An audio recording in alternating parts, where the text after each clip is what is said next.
Welcome to another exciting edition to Grove City Hockey Presents Hockey in our neck of the woods, and you, sir, were a very talked about person towards the end. I'm a fifth-year senior, kind of. Well, it's my sixth year of college. Incredible. Hey guys, we want to say thank you to our sponsor, Cut Shield, for bringing you this episode. Make sure you check them out on the link below and use the promo code for 25% off your order. Used by all 32 NHL teams and players, Cut Shield is the premier protective player clothing designed by players for players. Their innovative cut-resistant clothing has prevented serious injury to numerous players, including over 30 NHL players. Cut Shield gives you the peace of mind to go out and play without worrying about injury. Use our promo code Grove City Hockey, all lowercase and no space, for an additional 25% off your order today.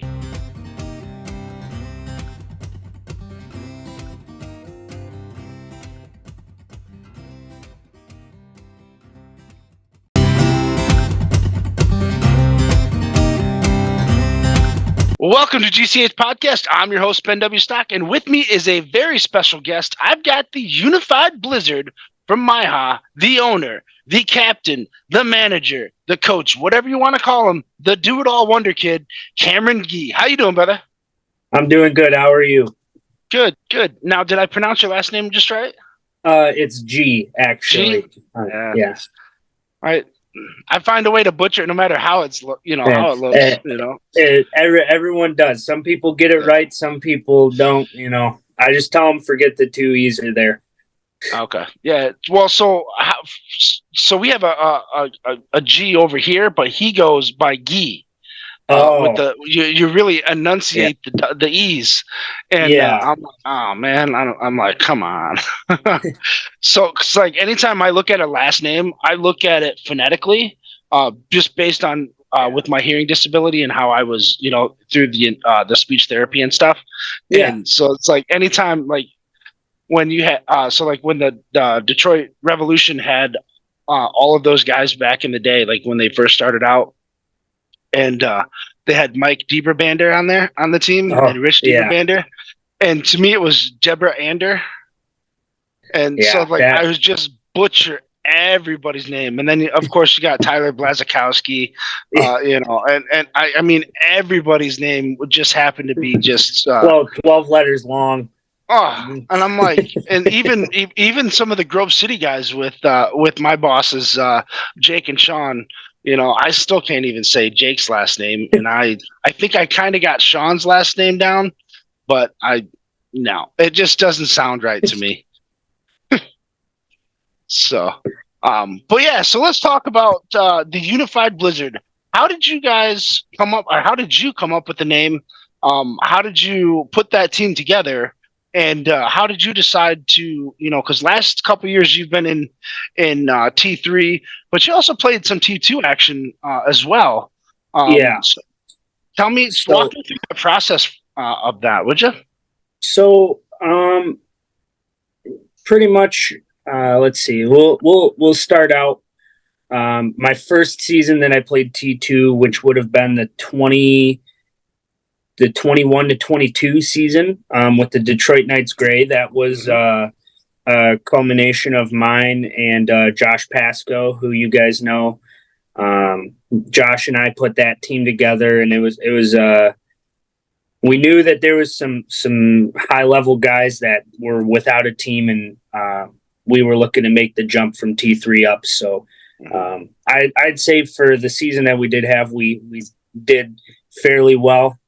Towards the end, once some guys got hurt, it really set us back. So then the following season, everyone started to kind of make their own teams and find their own way. I had been pretty busy with things outside of hockey. So for me, playing T3 last season was kind of just a last minute pickup. The Magic needed some players. They lost 3 or 4 guys, and they knew that I was able to find players and I could play. So I hopped in and started running that team. added some pretty good guys, and we made a decent run, but at the end of the day, it was kind of a hodgepodge team a little bit. I mean, I know I think they just played their first tournament this season. It's all my buddies are on there still. Yeah. And then that brings us to the Blizzard. Pretty much for me, I enjoy playing at the higher level. I still have the body to be able to do it, so I like to do it as long as I can. Absolutely. And I had some good buddies who were back in Michigan from school and stuff like that, finally graduating. So, it just everything kind of fell into place perfectly. I was able to pick up some really, really solid guys. Andrew Height plays on Conix Rage Cats pro team. Oh, nice. Cam Bennett, he plays Division One at Grand Canyon. Andrew also played Division One at Arizona State. So 2 Arizona guys. Thankfully, they're back home now, and then picking up Curtis Adams as their goalie. I've known Curtis for 5 or 6 years now, and I'm always happy to have him when he's available because he can be a hot commodity.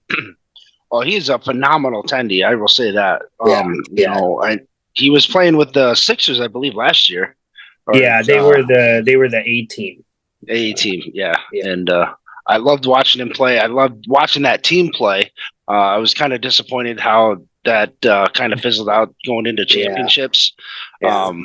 But I don't know the whole scoop behind that, and hopefully I can get somebody on to talk about it a little bit. Maybe not. I mean, it's probably one of those things where they just don't want to talk about it. But I enjoyed watching that team play, and I was really hoping to see them perform, at the championships. But then, it went down the way that it did. Because it was, I was like, oh man, we're gonna have like 5 or 6 really good teams, and then it just kind of became a little one-sided. And then the Buffalo team, which I knew was good, but just came out of nowhere and just started playing, rightfully so, like how they wanted to play all season, and they just dominated. So. Yeah, I remember hearing some stuff. I never ended up being in a tournament where the A team or Buffalo New Era was there, but just from being around the rink and my buddies and stuff, they were telling me like I got to see these 2 teams play against each other because they were just like neither of them could be stopped, and then it just seemed like everything kind of fell off, and then Buffalo kept chugging along, and and then everyone knows how the season went. So it was really entertaining to watch. I will say, because there was never a dull moment. It was so fast paced. It was just like watching the Fresh Coast and the Cincinnati Ducks. The Kings now, or the Kings then last year. Now they're the Roller Ducks. Who knows anymore?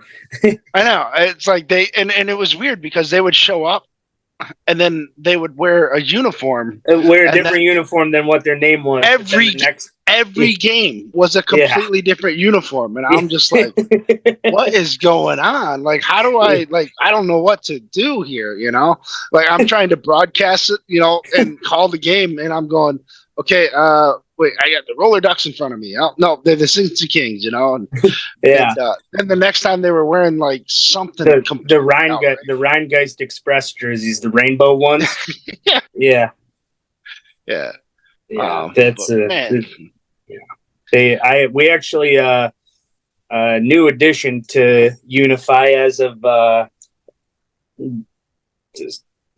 second tournament in Cincinnati. Will Lamink. He's been a long time Cincy Kings guy. He subbed for us in Cincy, and then he wasn't playing anywhere this season, so we picked him up for the back half. So he played last tournament in Indy.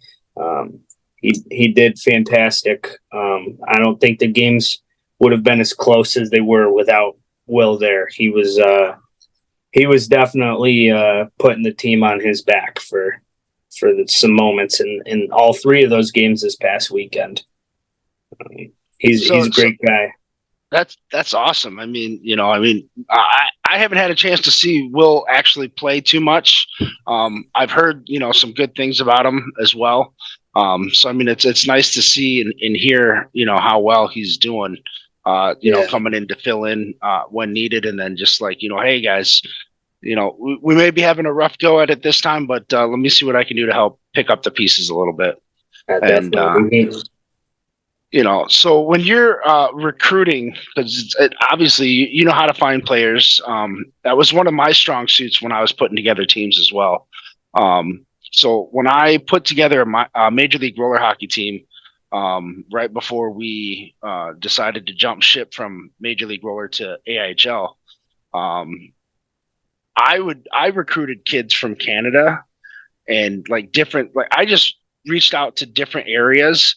It was like, hey, you got one or two guys that want to play, and I'd get a hold of a couple other guys from Wisconsin or Iowa, or Florida, and I'd be like, hey man, you're gonna be up this way, for a couple of days, and you want to play? Well, let's throw together, a team, and it was incredible to watch, and put together, because it was just like, I'm just going to grab a couple guys from here, a couple guys from there. And then, no chemistry. No chemistry at first, but then they made it work. Yeah. Yeah. That, I mean, for me, I always try and keep, usually there's two or three guys who I grew up with, who we've just been playing together forever. Not even always roller. Out of all my buddies, with the exception of a few, I started playing. And when I say buddies, I guess I should be more specific. Taylor, like Michigan guys, that I grew up with, they all started playing when they were around 17 or 18. And, I started playing when I was 15, so I had a couple years experience on them, and I was like, you guys should come play this. Like, it's a different kind of game, but now all of them, it's all that we play is roller now. I couldn't tell you the last time I put a pair of ice skates on. After playing juniors for 3 years, you'd think you'd miss it a little bit, but I have no intentions on putting ice skates back on. Yeah, it's crazy how you can go from playing ice hockey for a really long time, putting on the inline blades for a little while, and then you're just like, I don't even want to go back to ice. No, it just feels so much better. Yeah, the only downside is that it's so hot in the summertime. Yeah, but outside of that. Yeah, it can definitely get pretty brutal during those June and July days. For me, I pretty much exclusively play at Taylor. That's my home rink. I'll go up to Fraser for a tournament every now and again, but majority is Taylor, and thankfully they have it fixed now. But for a couple years, they didn't have an AAC. It was broken, and no matter how many times they tried to fix it, they just could not get it running. So there was some days where it was I would have rather stayed home and sat on the couch than played 3 games every other game on a Sunday.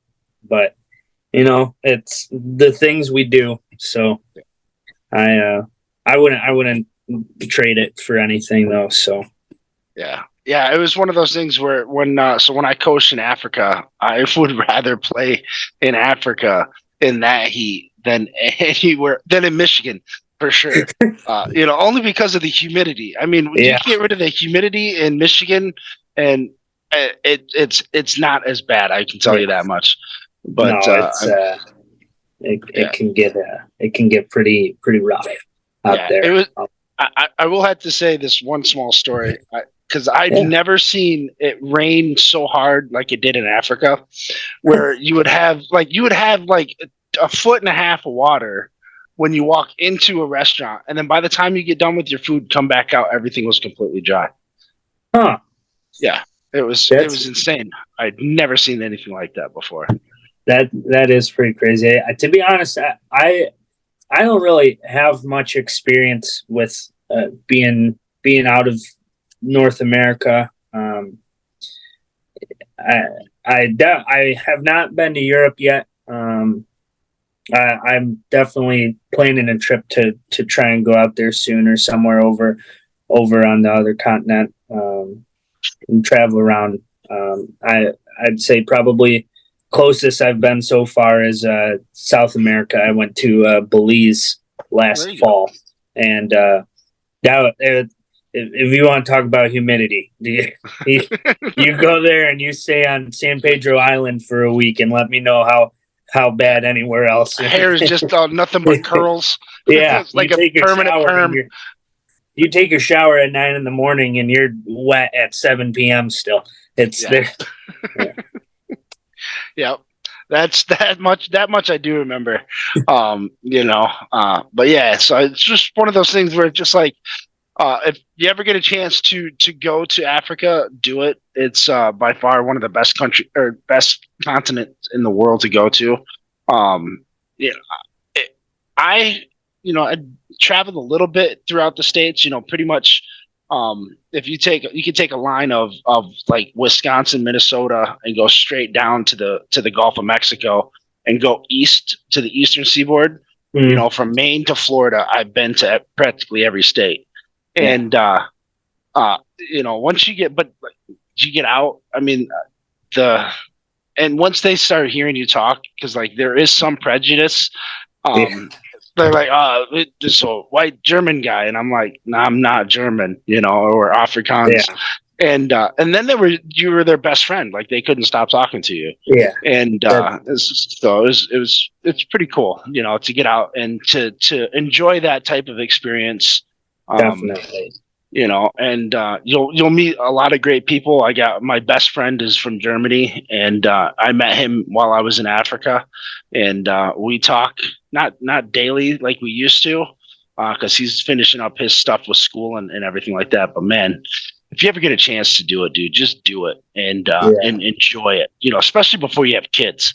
Because once you have kids, it's not over, but your free time is pretty limited. Yeah, we right now we have we have a cat, and we're looking to get a dog. So once that happens, I know the unlimited amount of freedom we have right now is going to go down to a little bit, at least until the dog's not a puppy anymore. But well, I will say, if you're looking at a good dog breed, the Border Collie is the way to go. They're super smart, highly trainable. Once you get past the 18 months, they're like a lab. So for those first 18 months, you got a T-Rex on your hands. But outside of that, I mean, give them some exercise, 40 minutes a day, and you will not be disappointed with how easy they are to train. Yeah. We had a chocolate lab, and right now we're looking at wiener dogs. So that's we're looking for a small dog currently. Just kind of. Well, I don't think we're ready for another big dog yet, but the borders are 40 pounds max. Yeah. So it's a medium sized dog. So it's right in between. So it's not quite a lap dog, but still can be a lap dog if you need it to be. Yeah. But yeah, so now, so tell us how you started with the game of hockey. So you obviously played some ice hockey. You played some juniors. Now, did you get started because your parents wanted you to play, or or a family member? What got you into the sport of hockey before you started playing strictly roller?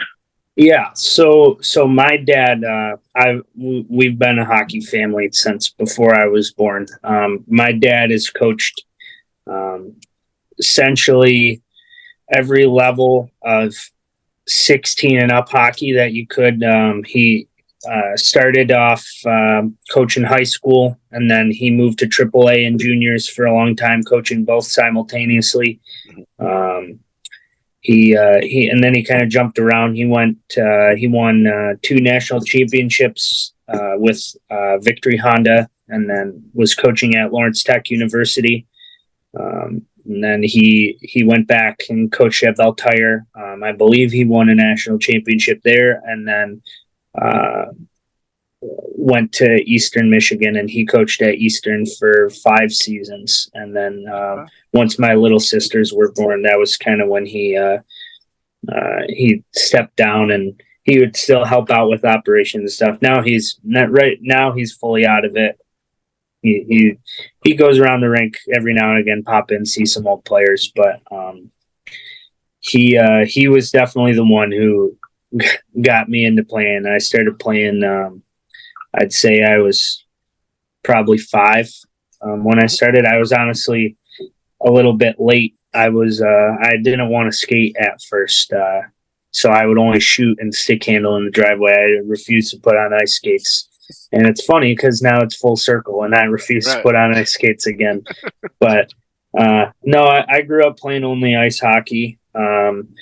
Once I turned 15, that was when some guys that I knew from high school were putting a team in at Canfield, where Carl Richardson obviously used to run that rink.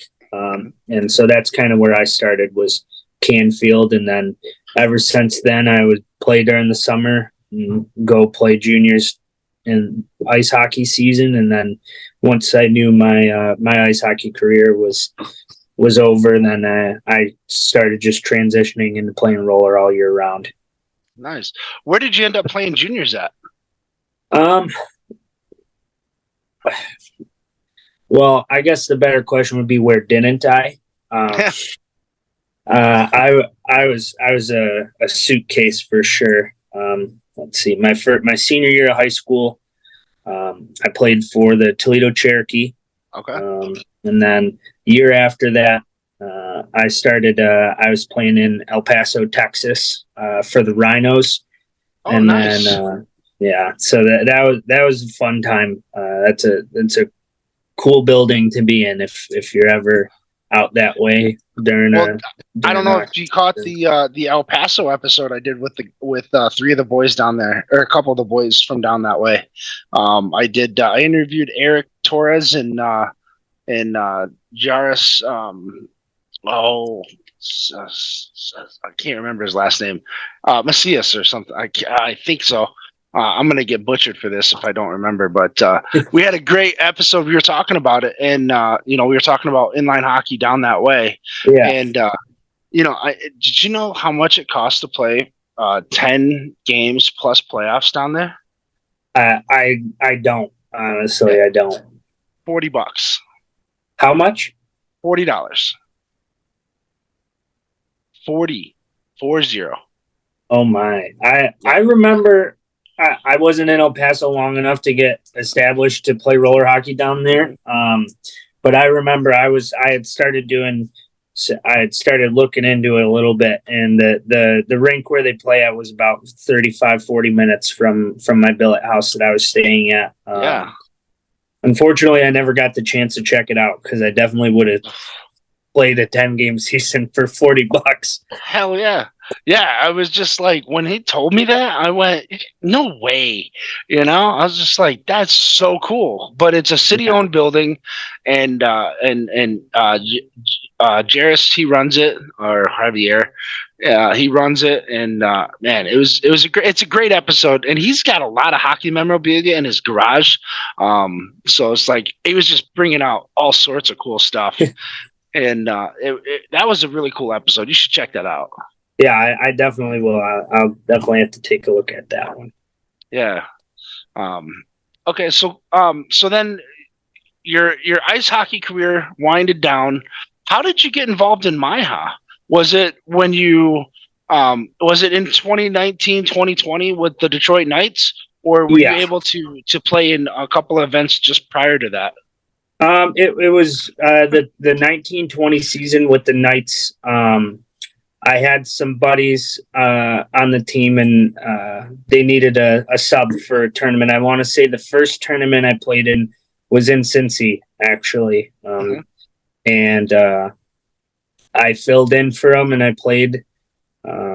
And then I was hooked on it, and I was like, man, this is a lot better playing in the fall than playing only in the summertime now. So I started getting into it a little more, and they ended up letting me play on the team for the rest of the season, and we actually ended up going all the way to the T3 championships that season, and we lost to D-Rev 5-4 in the championship game.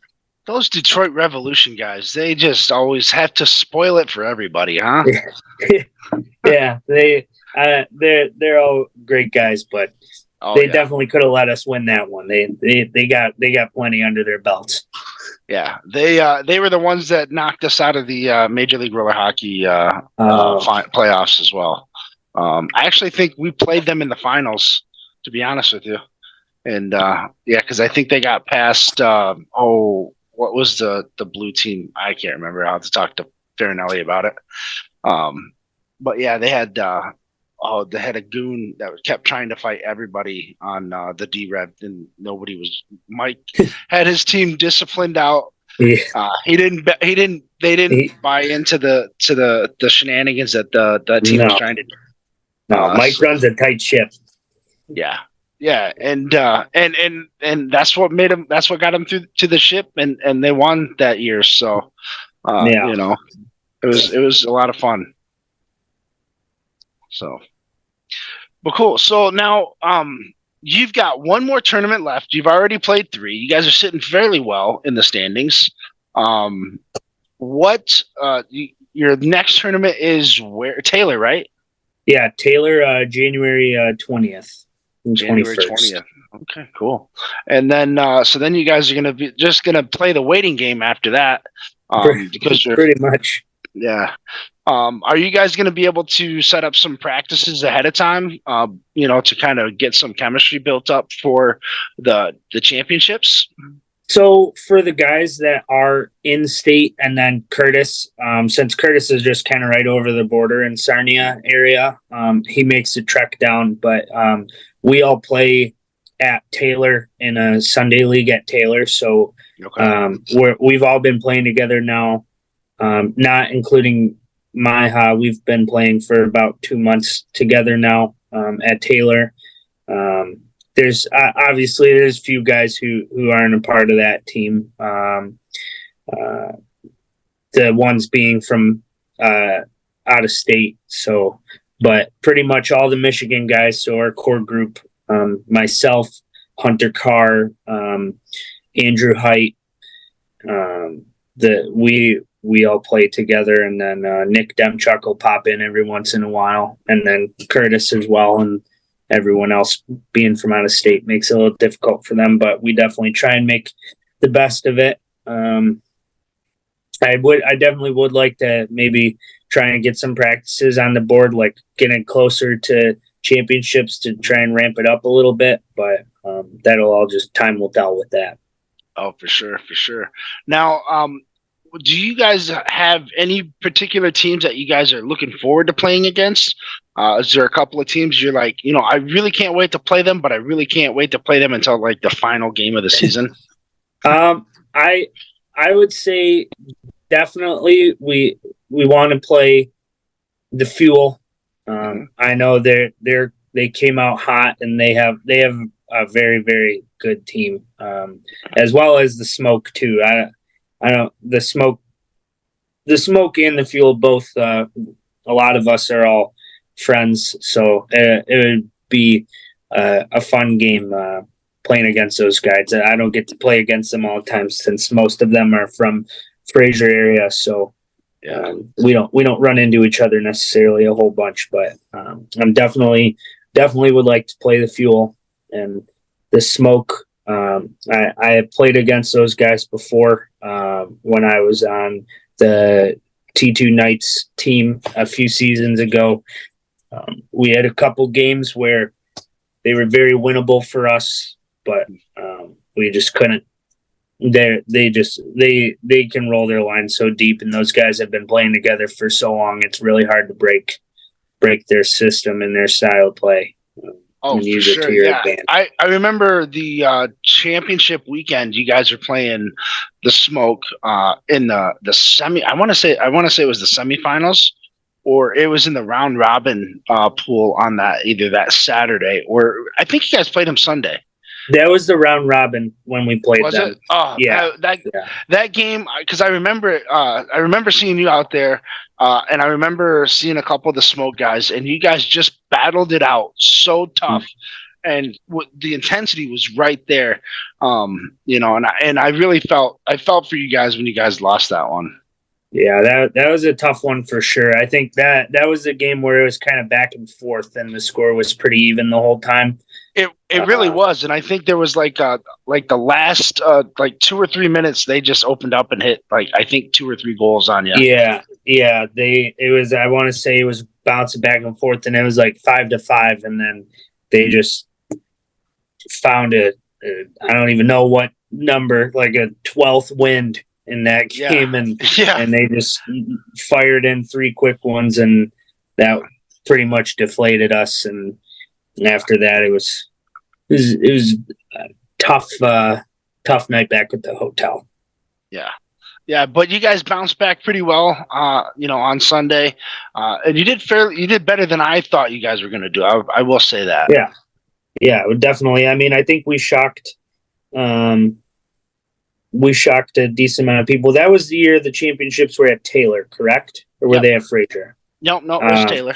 Yeah, so that was when we went, because we had made it to the T2B championship against Anarchy.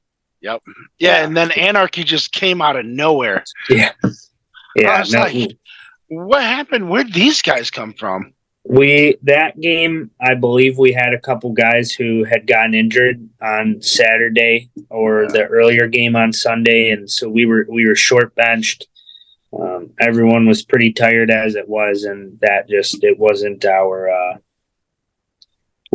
wasn't in the cards for us to win that game. But definitely learned how hard it is to play a T2 championship game with 5 players. Yeah. Oh. Just try playing 3. We had to play 4 games in Pittsburgh, back to back to back. Man, that was insane. We had to play 2 minor, 2 pro. So it was minor pro in Pittsburgh with no subs. Oh. Yeah. I think Carl was there with us that year. Yeah. And our goalie, Alex Townsend, oh man, that kid stood on his head, did everything he could. And Farinelli was there with Smolinski in the Phoenix at the time. And we had a chance to win it in overtime, and we just blew it. Yeah, they're hard ones to do, especially when if you had like just a few more guys. Just two legs. All we needed was 2 legs. Yeah. I was like, oh. It was. We were sucking wind for a while. I don't think we got into the locker room. I don't think anybody moved for 45 minutes. Everyone's coming in trying to shovel you out of the rink and out of the locker just like, room. Can we get some oxygen first? And you're just like, leave us alone for 3 hours, and then pretty much. Then we had to drive. We had to drive home. That was the terrible part, is that we didn't have anybody to drive us. We all just like took turns. All right, we're gonna drive for 30 minutes and then we'll switch. 30 minutes to switch. I was gonna say it was probably hard figuring out who was gonna drive that first leg, because I'm sure everyone wanted to go to sleep. Oh my goodness, yeah. I think I woke up and it was like, oh wow, we're home. So. Cool. All right. Well, Cam, that's going to do it for this episode. I want to thank you so much for taking the time to jump on. Yeah, definitely. Do you have any shout outs you want to give out to the boys before we sign off? You guys got one more tournament coming up, and the floor is yours. Definitely want to give a shout out to Unify Gameware and Stephen Campbell over there. He runs a great great company, and they did a fantastic job with their uniforms, and we couldn't be happier with the way that they brought us into the Unify family and hook us up with stickers and anything under the sun that we need. Steve is a great guy to know. And then obviously want to give a shout out to all the Blizzard guys. We had a couple tough tournaments back to back, but playing at the home rink again, and if it's any repeat like the last time, we'll have a championship after that one. So that's all I got. Thank you for having me on, and it's been a pleasure. Oh, dude, I can't wait to do this again. We're going to check back in with you guys come around championship weekend, all right? Yeah, definitely. Sounds good. All right, brother. I appreciate it. Yep. Have a good one. You too.